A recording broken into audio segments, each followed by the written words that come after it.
Hello, ಎಲ್ರಿಗೂ ನಮಸ್ಕಾರ. ಇವತ್ ನಾನು ಕರ್ನಾಟಕದ ಪಶ್ಚಿಮ ಘಟ್ಟಗಳ ಮಧ್ಯ ಒಂದು ಸುಂದರವಾದ ಪವಿತ್ರ ಸ್ಥಳವಿದೆ. ಅದುವೇ ಧರ್ಮಸ್ಥಳ. ಇದನ್ನ ಧರ್ಮದ ನೆಲೆ ಅಂತ ಕೂಡ ಕರೀತಾರೆ. ಕಳೆದ 800 ವರ್ಷಗಳಿಂದ ಲಕ್ಷಾಂತರ ಭಕ್ತರು ಇಲ್ಲಿ ಶ್ರೀ ಮಂಜುನಾಥನ ದರ್ಶನಕ್ಕೆ ಬರ್ತಾರೆ. ಆಶ್ಚರ್ಯ ಏನಂದ್ರೆ ಇದು ಶಿವಾಲಯ, ಆದ್ರೆ ಇದನ್ನ ನೋಡಿಕೊಳ್ಳೋದು ಒಂದು ಜೈನ ಕುಟುಂಬ, ಮತ್ತೆ ಪೂಜೆ ಮಾಡೋದು ವೈಷ್ಣವ ಬ್ರಾಹ್ಮಣರು. ಧರ್ಮಸ್ಥಳದಲ್ಲಿ ಮಂಜುನಾಥನಷ್ಟೇ ಇನ್ನೊಂದು ಹೆಸರು ತುಂಬಾನೇ ಪ್ರಸಿದ್ಧವಾಗಿದೆ. ಅದೇ ಅಣ್ಣಪ್ಪ ಸ್ವಾಮಿ. ಯಾರು ಈ ಅಣ್ಣಪ್ಪ ಸ್ವಾಮಿ? ತಪ್ಪು ಮಾಡಿದ್ರೆ ಕ್ಷಮಿಸೋದೇ ಇಲ್ಲ ಅಂತ ಹೇಳ್ತಾರೆ. ಧರ್ಮಸ್ಥಳದಲ್ಲಿ ಶ್ರೀ ಮಂಜುನಾಥ ವರ ಕೊಟ್ರು ಅದನ್ನ ಯಾರಿಗೆ ಕೊಡ್ಬೇಕು ಯಾರು ಕೊಡಬಾರ್ದು ಅಂತ ತೀರ್ಮಾನ ಮಾಡೋದು ಈ ಅಣ್ಣಪ್ಪ ಸ್ವಾಮಿ ಅಂತ ಹೇಳ್ತಾರೆ. ಅಷ್ಟೊಂದು ಪ್ರಸಿದ್ಧವಾಗಿರುವಂತ ಅಣ್ಣಪ್ಪ ಸ್ವಾಮಿ ಬಗ್ಗೆ ನಾವೆಲ್ಲ ತಿಳ್ಕೊಳ್ಳೋದು ತುಂಬಾನೇ ಮುಖ್ಯ ಅಲ್ವಾ? ಹಾಗಾಗಿ ನಂಗನಿಸ್ತು ಇವತ್ತಿನ ವ್ಲಾಗ್ ಅಲ್ಲಿ ನಾನು ಕಂಪ್ಲೀಟ್ ಆಗಿ ಅಣ್ಣಪ್ಪ ಸ್ವಾಮಿಯವ್ರ ಬಗ್ಗೆ ಮಾತಾಡ್ತೀನಿ. ಇನ್ಯಾಕ್ ತಡ, ಬನ್ನಿ ಇವತ್ತಿನ ವ್ಲಾಗ್ ನ ಶುರು ಮಾಡೋಣ.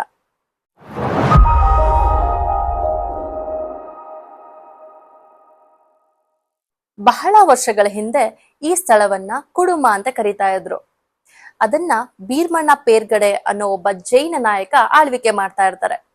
ಒಮ್ಮೆ ಅವ್ರಿಗೆ ಕನಸಿನಲ್ಲಿ ಧರ್ಮ ದೇವತೆಗಳು ಕಲರಾಹು, ಕಲರ್ಕಾಯಿ, ಕನ್ಯಾಕುಮಾರಿ ಮತ್ತೆ ಕುಮಾರಸ್ವಾಮಿ ಇವರೆಲ್ಲ ಬಂದು ಹೇಳ್ತಾರೆ, ನೀವು ತುಂಬಾ ಸಂತುಷ್ಟವಾಗಿ ಅತಿಥಿ ಸತ್ಕಾರ ಮಾಡ್ತಾ ಇದ್ದೀರಾ, ಹಾಗೆಯೇ ಇನ್ನು ಮುಂದೆ ಈ ಮನೆಯನ್ನ ಧರ್ಮಕ್ಕೆ ಅರ್ಪಿಸ್ಬೇಕು ಅಂತೇಳಿ.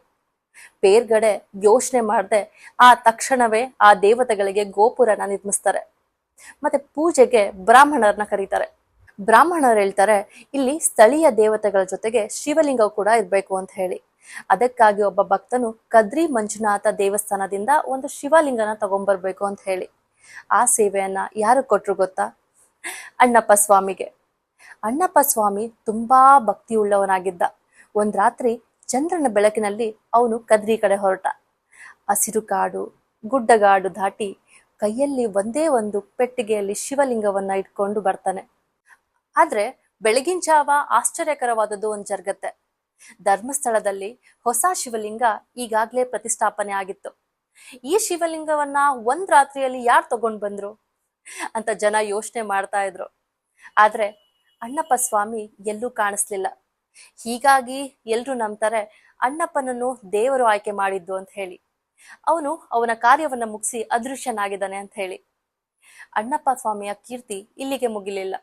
ಹಳ್ಳಿಯವರು ಅವನನ್ನ ದೈವಿ ರಕ್ಷಕ ಅಂತ ಪೂಜೆ ಮಾಡೋದು ಶುರು ಮಾಡಿದ್ರು.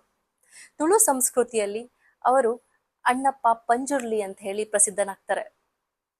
ಪಂಜುರ್ಲಿ ಅಂದ್ರೆ ಕಾಡು ಹಂದಿಯ ರೂಪದ ಕಾವಲು ದೈವ ಅಂತ ಅರ್ಥ. ತುಳುನಾಡಲ್ಲಿ ಮತ್ತೆ ಧರ್ಮಸ್ಥಳದಲ್ಲಿ ಮಾತ್ರ ಪಂಜುರ್ಲಿ ಅಣ್ಣಪ್ಪನ ರೂಪದಲ್ಲಿ ಪೂಜಿಸಲಾಗುತ್ತೆ. ಜನರು ನಂಬ್ತಾರೆ ಅಣ್ಣಪ್ಪ ಪಂಜುರ್ಲಿ ಯಾವಾಗ್ಲೂ ಧರ್ಮದ ಮತ್ತೆ ನ್ಯಾಯದ ಪರವಾಗಿ ನಿಲ್ತಾರೆ. ತಪ್ಪು ಮಾಡಿದವ್ರನ್ನ ಶಿಕ್ಷಿಸ್ತಾರೆ, ಒಳ್ಳೆಯವರನ್ನ ಆಶೀರ್ವದಿಸ್ತಾರೆ. ಇಂದಿಗೂ ಧರ್ಮಸ್ಥಳದಲ್ಲಿ ಅಣ್ಣಪ್ಪ ಸ್ವಾಮಿಯ ಸ್ಮರಣೆ ಜೀವಂತವಾಗಿದೆ. ಅಲ್ಲಿ ಪ್ರತಿದಿನ ಸಾವಿರಾರು ಜನರಿಗೆ ಅನ್ನದಾನ ಮಾಡ್ತಾರೆ. ಇದನ್ನ ಲಿವಿಂಗ್ ಮಿರಾಕಲ್ ಅಂತಾನೂ ಕರಿಬಹುದು.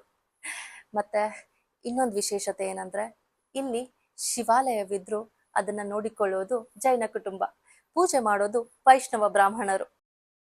ಇದು ನಿಜವಾದ ಯೂನಿಟಿ ಇನ್ ಫೇತ್. ಅಣ್ಣಪ್ಪ ಸ್ವಾಮಿಯ ಕತೆ ನಮ್ಗೇನ್ ಹೇಳತ್ತೆ ಅಂದ್ರೆ, ನಿಜವಾದ ಭಕ್ತಿ ಇದ್ರೆ ಯಾರ್ ಬೇಕಾದ್ರೂ ದೇವರ ಕಣ್ಮಣಿ ಆಗ್ಬೋದು. ಒಬ್ಬ ಸರಳ ಸೇವಕ ಶಿವಲಿಂಗ ತಂದು ದೇವರ ಕೆಲಸನ ಮಾಡಿ ದೈವಿ ರಕ್ಷಕನಾಗಿ ಇಂದಿಗೂ ಬದುಕಿದ್ದಾನೆ. ಅವ್ರ ಕತೆ ಹ್ಯುಮಿಲಿಟಿ, ಫೇತ್ ಮತ್ತೆ ಡಿವೈನ್ ಗ್ರೇಸ್ ಎಷ್ಟಿದೆ ಅನ್ನೋದನ್ನ ತೋರ್ಸುತ್ತೆ. ಹಾಗೆ ಅಣ್ಣಪ್ಪ ಸ್ವಾಮಿ ಬೆಟ್ಟಕ್ಕೆ ಮಹಿಳೆಯರಿಗೆ ಮತ್ತೆ ಮಕ್ಕಳಿಗೆ ಪ್ರವೇಶ ಇಲ್ಲ. ಅಣ್ಣಪ್ಪ ಸ್ವಾಮಿ ಬ್ರಹ್ಮಚಾರಿ, ಹಾಗಾಗಿ ಹೆಣ್ಮಕ್ಳು ಹೋಗ್ಬಾರ್ದು ಅಂತ ಹೇಳ್ತಾರೆ. ಆದ್ರೆ ಮತ್ತೊಂದು ವಾದದ ಪ್ರಕಾರ ಬೆಟ್ಟದ ತುದಿಯಲ್ಲಿ ಅಣ್ಣಪ್ಪ ಸ್ವಾಮಿ ಇರೋದು. ಅಲ್ಲಿಗೆ ಮಕ್ಳಿಗೆ ಮತ್ತೆ ಮಹಿಳೆಯರಿಗೆ ಹತ್ತಿ ಹೋಗೋದು ಕಷ್ಟ ಆಗತ್ತೆ. ಹೀಗಾಗಿ ಮಹಿಳೆಯರಿಗೆ ಮತ್ತೆ ಮಕ್ಕಳಿಗೆ ಕಷ್ಟ ಆಗತ್ತೆ ಅನ್ನೋ ಕಾರಣಕ್ಕೆ ಈ ಸಂಪ್ರದಾಯ ಮುಂದುವರೆದಿದೆ ಅಂತಾನು ಹೇಳ್ತಾರೆ. ಅದೇನೇ ಆಗ್ಲಿ, ಈ ನಡುವೆ ಎಲ್ರು ಬಾಯಲ್ಲೂ ಒಂದೇ ಮಾತು ಬರ್ತಿರೋದು, ಅಣ್ಣಪ್ಪ ಸ್ವಾಮಿ ತಪ್ಪು ಮಾಡ್ತಿರೋರ್ಗೆ ಶಿಕ್ಷೆ ಕೊಟ್ಟೇ ಕೊಡ್ತಾನೆ, ಯಾರನ್ನೂ ಕ್ಷಮಿಸಲ್ಲ. ಮಂಜುನಾಥ ಕ್ಷಮಿಸ್ಬೋದು, ಆದ್ರೆ ಅಣ್ಣಪ್ಪ ಕ್ಷಮಿಸಲ್ಲ ಅಂತ ಹೇಳಿ. ನಮ್ಮೆಲ್ಲರ ಆಸೆ ಕೂಡ ಅದೇ. ನಮ್ಗೆ ನಿಜವಾಗ್ಲೂ ಗೊತ್ತಾಗ್ತಿಲ್ಲ ಧರ್ಮಸ್ಥಳದಲ್ಲಿ ಏನೆಲ್ಲಾ ನಡೀತಾ ಇದೆ, ಯಾರ್ ಸರಿ ಯಾರ್ ತಪ್ಪು ಅದನ್ನ ಹೇಳೋ ಅಷ್ಟು ದೊಡ್ಡವರು ನಾವಲ್ಲ. ಅದೆಲ್ಲ ಗೊತ್ತಿರೋದು ಮಂಜುನಾಥನಿಗೆ ಮತ್ತೆ ಅಣ್ಣಪ್ಪ ಸ್ವಾಮಿಗೆ. ಧರ್ಮಸ್ಥಳ ಮಂಜುನಾಥ ಸ್ವಾಮಿ ಕ್ಷಮಿಸ್ಲೂಬಾರ್ದು, ಬಟ್ ಕ್ಷಮಿಸಿದ್ರೆ ಕ್ಷಮಿಸ್ಲಿ, ಆದ್ರೆ ಅಣ್ಣಪ್ಪ ಸ್ವಾಮಿ ಕ್ಷಮೆ ಕೊಡ್ಲೇಬಾರ್ದು. ಎಲ್ರು ಹೇಳೋ ತರ ಕ್ಷಮೆ ಬೇಡ ನಮ್ಗೆ, ತಪ್ಪು ಮಾಡ್ದವ್ರಿಗೆ ಶಿಕ್ಷೆ ಕೊಡಿಸ್ಬೇಕು, ಅದೇ ನಮ್ಮೆಲ್ಲರ ಆಸೆ. ಹಾಗೆ ಸೌಜನ್ಯಗೆ ನ್ಯಾಯ ಸಿಗ್ಬೇಕು, ಅಲ್ಲಿ ಏನೆಲ್ಲಾ ಸಾವುಗಳಾಗಿದೆ ಎಲ್ಲದಕ್ಕೂ ನ್ಯಾಯ ಸಿಗ್ಬೇಕು, ಎಲ್ರಿಗೂ ಒಳ್ಳೇದಾಗ್ಬೇಕು, ಎಲ್ರು ಖುಷಿಯಿಂದ ಇರ್ಬೇಕು. ಧರ್ಮಸ್ಥಳಕ್ಕೆ ಆ ಲಕ್ಷಾಂತರ ಅಭಿಮಾನಿಗಳು ಏನ್ ಹೋಗ್ತಾ ಇದ್ರು, ಅದ್ ಯಾವಾಗ್ಲೂ ಇದ್ದೇ ಇರತ್ತೆ. ಯಾರು ಏನೇ ಹೇಳಿ ಯಾರು ಹೋಗೋದಿನ ಬಿಡಲ್ಲ, ಅದೆಲ್ಲ ನಮಗ್ ಗೊತ್ತಿರೋ ವಿಷಯನೇ. ಈ ತರ ಸಾವಿರ ಮಾತಾಡ್ಲಿ, ಸರಿ ಯಾವುದು ಅದು ಮಾತ್ರ ಗೆಲ್ಲಿ, ತಪ್ಪು ಯಾವುದು ಆ ತಪ್ಪು ಮಾಡ್ದವ್ರು ಯಾರು ಅವ್ರಿಗೆಲ್ಲ ಶಿಕ್ಷೆ ಆಗ್ಲಿ. ಇದೇ ಎಲ್ಲ ನನ್ನಂತ ದೇವರ ಭಕ್ತರ ಆಸೆ ಕೂಡ. ಎನಿವೆ, ನಾನು ಅಣ್ಣಪ್ಪ ಸ್ವಾಮಿ ಬಗ್ಗೆ ತಿಳ್ಕೊಂಡಿದ್ದು, ಕೇಳಿದ್ದು, ಓದಿದ್ದನ್ನ ನಿಮ್ಮ ಹತ್ರ ಶೇರ್ ಮಾಡ್ಕೊಂಡಿದೀನಿ. ಎಷ್ಟೋ ಜನಕ್ಕೆ, ಎಸ್ಪೆಷಲಿ ಈ ಜನರೇಷನ್ ಅವ್ರಿಗೆ ಅಣ್ಣಪ್ಪ ಸ್ವಾಮಿ ಬಗ್ಗೆ ಗೊತ್ತಿರ್ಲಿಲ್ಲ. ಸೊ ನಾನು ಅನ್ಕೊಂಡೆ ಅವ್ರಿಗೆ ಸ್ವಲ್ಪ ಗೊತ್ತಾಗ್ಲಿ, ಒಂದು ಚಿಕ್ಕ ವಿಡಿಯೋ ಮಾಡಿ ಹೇಳೋಣ ಅಂತ ಹೇಳಿ.